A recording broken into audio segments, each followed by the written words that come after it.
प्यारे देशवासियों, नमस्कार।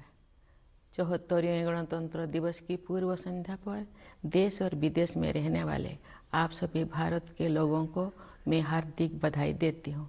संविधान के लागू होने के दिन से लेकर आज तक हमारी यात्रा अद्भुत रही है और इससे कई अन्य देशों को प्रेरणा मिली है।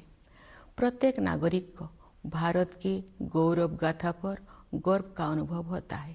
जब हम गणतंत्र दिवस मनाते हैं तब एक राष्ट्र के रूप में हमने मिलजुल कर जो उपलब्धियां प्राप्त की है उनका हम उत्सव मनाते हैं। भारत विश्व की सबसे पुरानी जीवंत सभ्यताओं में से एक है। भारत को लोकतंत्र की जननी कहा जाता है, फिर भी हमारा आधुनिक गणतंत्र युवा है। स्वतंत्रता के प्रारंभिक वर्षों में हमें अनगिनत चुनौतियों और प्रतिकूल परिस्थितियों का सामना करना पड़ा। लंबे विदेशी शासन के अनेक बुरे परिणामों में से दो कुप्रभाव थे, भयंकर गरीबी और निरक्षरता। फिर भी भारत अविचलित रहा। आशा और विश्वास के साथ हमने मानव जाति के इतिहास में एक अनूठा प्रयोग शुरू किया। इतनी बड़ी संख्या में इतनी विविधताओं से भरा जनसमुदाय एक लोकतंत्र के रूप में एकजुट नहीं हुआ था।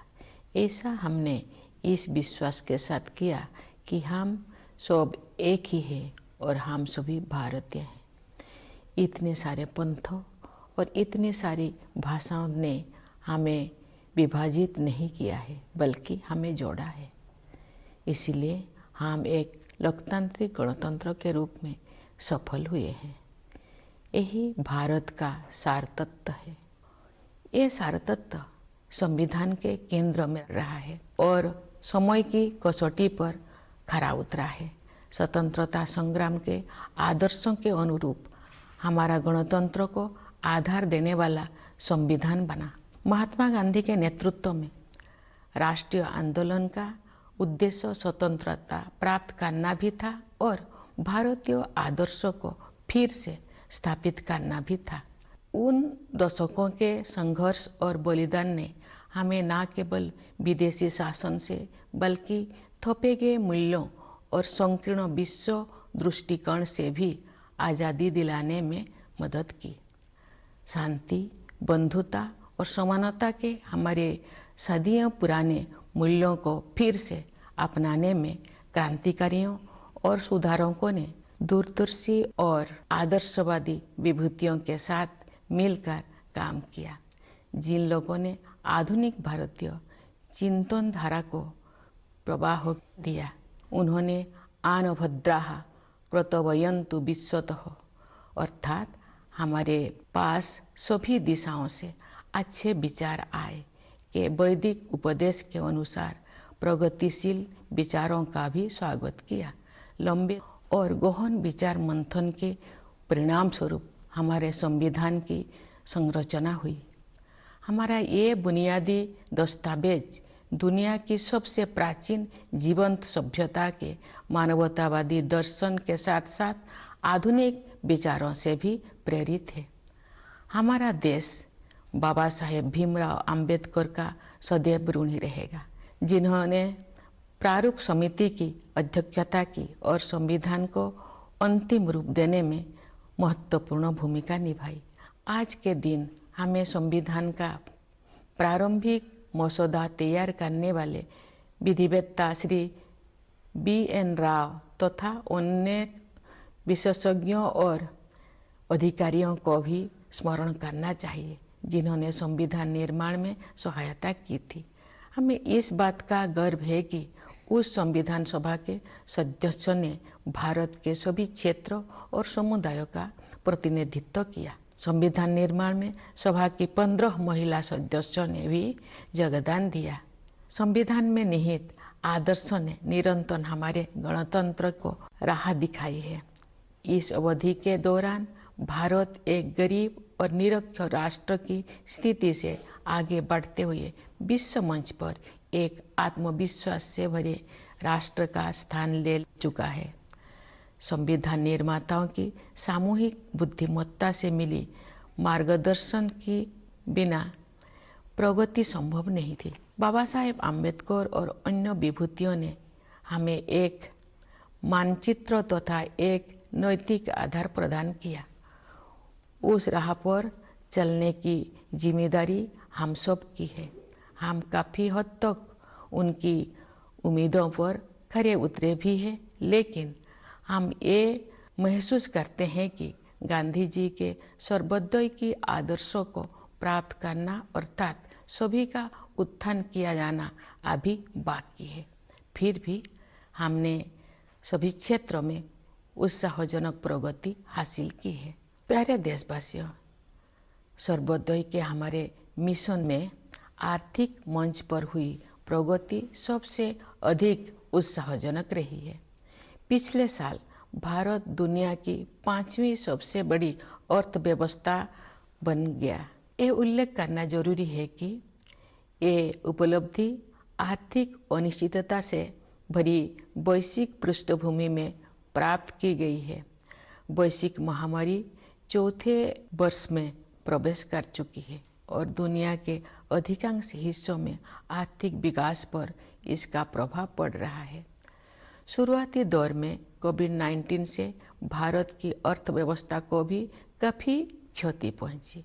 फिर भी सक्षम नेतृत्व और प्रभावी संघर्षशीलता के बल पर हम शीघ्र ही मंदी से बाहर आ गए और अपनी विकास यात्रा को फिर से शुरू किया। अर्थव्यवस्था के अधिकांश क्षेत्र अब महामारी के प्रभाव से बाहर आ गया है। भारत सबसे तेजी से बढ़ते हुए बड़ी अर्थव्यवस्था में से एक है और सरकार द्वारा समय पर किए गए सक्रिय प्रयासों द्वारा ही संभव हो पाया है। इस संदर्भ में आत्मनिर्भर भारत अभियान के प्रति जन सामान्यों के बीच विशेष उत्साह देखा जा रहा है। इसके अलावा विभिन्न क्षेत्रों के लिए विशेष प्रोत्साहन योजनाएं भी लागू की गई है।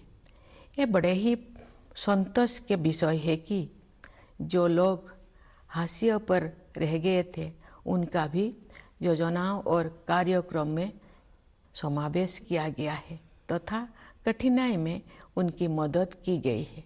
मार्च 2020 में घोषित प्रधानमंत्री गरीब कल्याण अन्न योजना पर अमल करते हुए सरकार ने उस समय गरीब परिवारों के लिए खाद्य सुरक्षा सुनिश्चित की जब हमारे देशवासी कोविड-19 की महामारी के कारण अकस्मात उत्पन्न हुए आर्थिक व्यवधान का सामना कर रहे थे।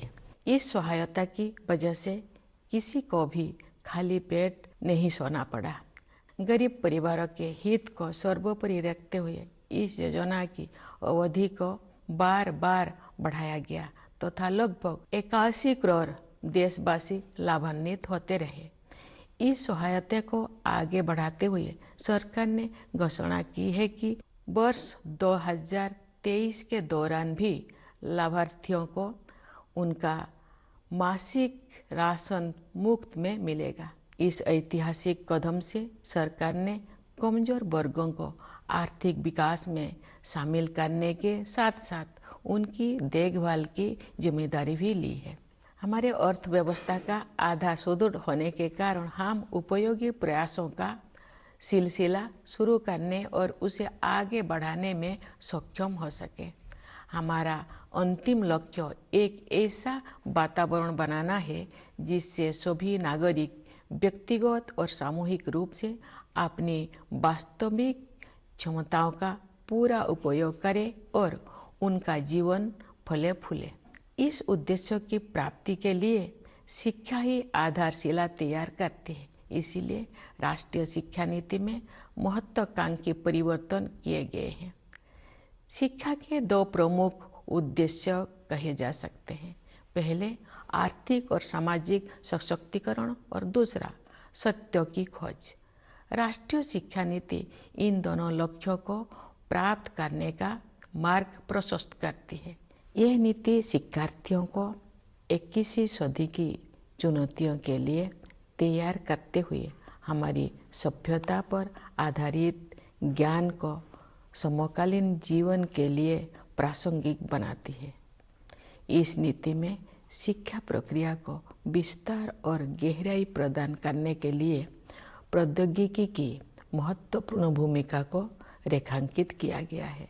हमें कोविड-19 के शुरुआती दौर में ये देखने को मिला कि प्रौद्योगिकी में जीवन को बदलने की संभावनाएं होती है। डिजिटल इंडिया मिशन के तहत गांव और शहर की दूरी को समाप्त करके सूचना और संचार प्रौद्योगिकी को समावेशी बनाने का प्रयास किया जा रहा है। दूर दराज के स्थानों में अधिक से अधिक लोग इंटरनेट का लाभ उठा रहे हैं।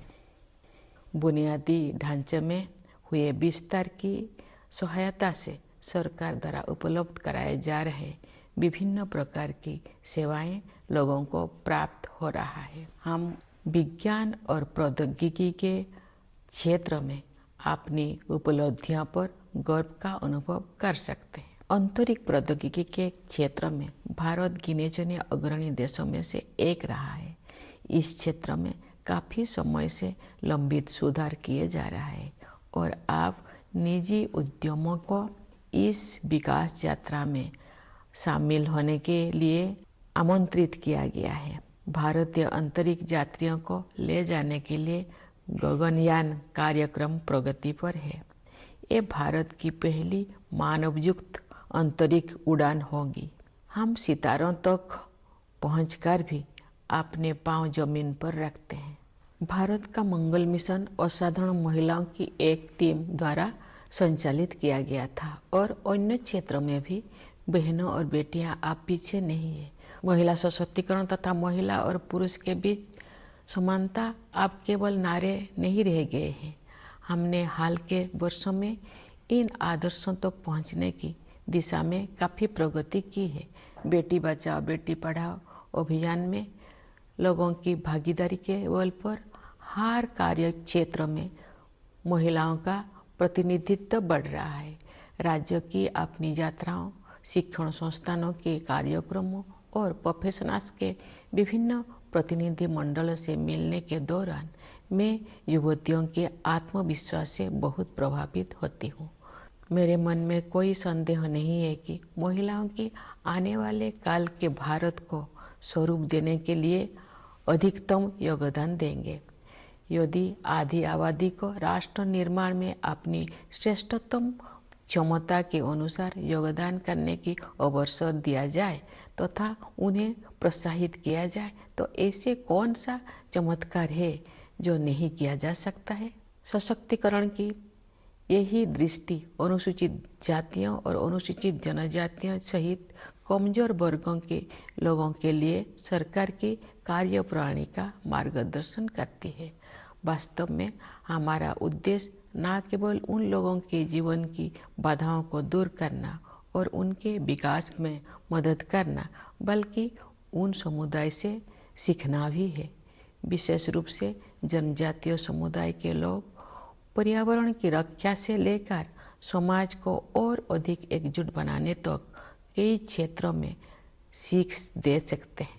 प्यारे देशवासियों, शासन के सभी पहलुओं में बदलाव लाने और लोगों की रचनात्मक ऊर्जा को उजागर करने के लिए हाल के वर्षों में किए गए प्रयासों की श्रृंखला के परिणाम स्वरूप अब विश्व समुदाय भारत को सम्मान की नई दृष्टि से देखता है। विश्व के विभिन्न मंचों पर हमारी सक्रियता से सकारात्मक बदलाव आने शुरू हो गया है। विश्व मंच पर भारत ने जो सम्मान अर्जित किया है उसके फलस्वरूप देश को नए अवसर और जिम्मेदारियां भी मिली है। जैसा कि आप सब जानते हैं, इस वर्ष भारत G20 देशों के समूह की अध्यक्षता कर रहा है। विश्व बंधुत्व के अपने आदर्श के अनुरूप हम सभी की शांति और समृद्धि के पक्षधर है। G20 की अध्यक्षता एक बेहतर विश्व के निर्माण में योगदान हेतु भारत को अत्यंत महत्वपूर्ण भूमिका प्रदान करती है। इस प्रकार G20 की अध्यक्षता लोकतंत्र और मल्टीलेटरलिज्म को बढ़ावा देने का अच्छा अवसर भी है और साथ ही एक बेहतर विश्व और बेहतर भविष्य को स्वरूप देने के लिए उचित मंच भी है। मुझे विश्वास है कि भारत के नेतृत्व में G20 अधिक न्यायपरक और स्थिरतापूर्ण विश्व व्यवस्था के निर्माण के अपने प्रयासों को और आगे बढ़ाने में सफल होगा। G20 के सदस्य देशों के कुल मिलाकर विश्व की आबादी में लगभग 2/3 और ग्लोबल जीडीपी में लगभग 85% हिस्सा है। इसलिए ये वैश्विक चुनौतियों पर चर्चा करने और उनके समाधान के लिए एक आदर्श मंच है। मेरे विचार से ग्लोबल वार्मिंग और जलवायु परिवर्तन ऐसे चुनौतियां हैं जिनका सामना शीघ्रता से करना है। वैश्विक तापमान बढ़ रहा है और मौसम में बदलाव के चरम रूप दिखाई पड़ रहा है। हमारे सामने एक गंभीर दुविधा है। अधिक से अधिक लोगों को गरीबी से बाहर निकालने के लिए आर्थिक विकास जरूरी है, लेकिन इस विकास के लिए फॉसिल फ्यूल का प्रयोग भी करना पड़ता है। दुर्भाग्य से ग्लोबल वार्मिंग का सबसे अधिक कष्ट गरीब तबके के लोगों को सहन करना पड़ता है। ऊर्जा के वैकल्पिक स्रोतों को विकसित करना और लोकप्रिय बनाना भी एक समाधान है। भारत ने सौर ऊर्जा और इलेक्ट्रिक वाहनों को नीतिगत प्रोत्साहन देकर इस दिशा में सराहनीय कदम उठाया है। हालांकि वैश्विक स्तर पर विकसित देशों द्वारा टेक्नोलॉजी ट्रांसफर और वित्तीय सहायता के जरिए उभरती हुई अर्थव्यवस्थाओं को सहायता प्रदान करने की आवश्यकता है। विकास और पर्यावरण के बीच संतुलन बनाए रखने के लिए हमें प्राचीन परंपराओं को नई दृष्टि से देखना होगा। हमें अपनी मूलभूत प्राथमिकताओं पर भी पुनर्विचार करना होगा। परंपरागत जीवन मूल्यों के वैज्ञानिक आयामों को समझना होगा। हमें एक बार फिर प्रकृति के प्रति सम्मान का भाव और अनंत ब्रह्मांडों के सम्मुख विनम्रता का भाव जागृत करना होगा। मैं इस बात पर ध्यान आकर्षित करना चाहूंगी कि महात्मा गांधी आधुनिक युग के सच्चे भविष्य द्रष्टा थे, क्योंकि उन्होंने अनियंत्रित औद्योगिकरण से होने वाले आपदाओं को पहले ही भांप लिया था और दुनिया को अपने तौर तरीकों को सुधारने के लिए सचेत कर दिया था। अगर हम चाहते हैं कि हमारे बच्चे इस धरती पर सुखमय जीवन बिताएं, तो हमें अपनी जीवन शैली को बदलने की जरूरत है। इस संदर्भ में सुझाए गए परिवर्तन में से एक बदलाव भोजन से संबंधित है। मुझे ये जानकर प्रसन्नता हुई है कि संयुक्त राष्ट्र ने भारत के सुझाव को स्वीकार किया है और वर्ष 2023 को the international year of millets घोषित किया है। बाजरा जैसे मोटे अनाज हमारे आहार के मुख्य तत्व हुआ करते थे। समाज के सभी वर्ग उन्हें फिर से पसंद करने लगे हैं। ऐसे अनाज पर्यावरण के अनुकूल है, क्योंकि उनकी उपज कम पानी में ही हो जाता है। ये अनाज उच्च स्तर का पोषण भी प्रदान करते हैं। यदि अधिक से अधिक लोग मोटे अनाज को भोजन में शामिल करेंगे तो पर्यावरण संरक्षण में सहायता होगी और लोगों के स्वास्थ्य में भी सुधार होगा। गणतंत्र का 1 अरब वर्ष बीत चुका है और एक नया वर्ष शुरू हो रहा है। ये अभूतपूर्व परिवर्तन का दौर रहा है। महामारी के प्रकोप से दुनिया कुछ ही दिनों में बदल गई थी। पिछले 3 वर्ष के दौरान जो भी हमें लगा कि हमने वायरस पर काबू पा लिया है, तो वायरस फिर किसी विकृत रूप में वापस आ जाता है।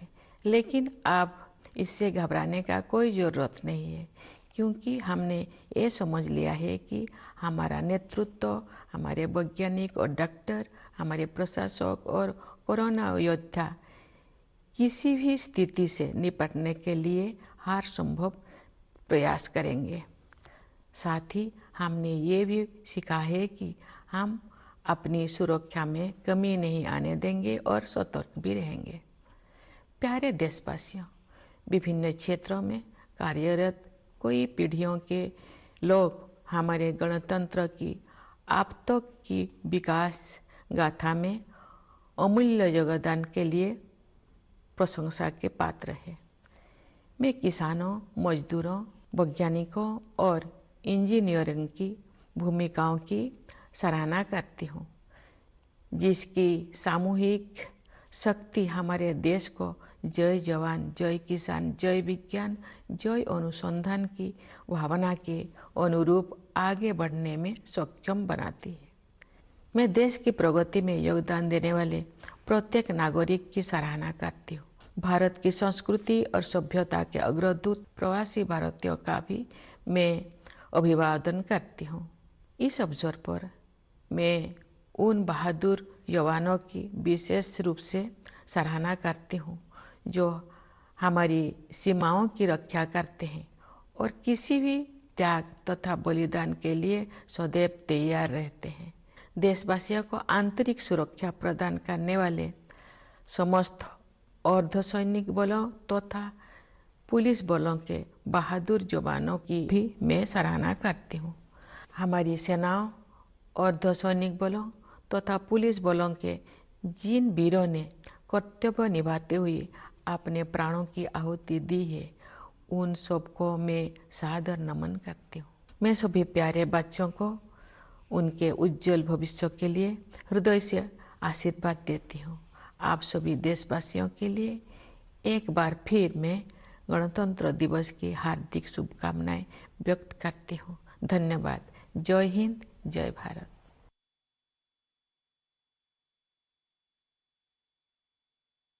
डियर फेलो सिटीजन्स, नमस्कार।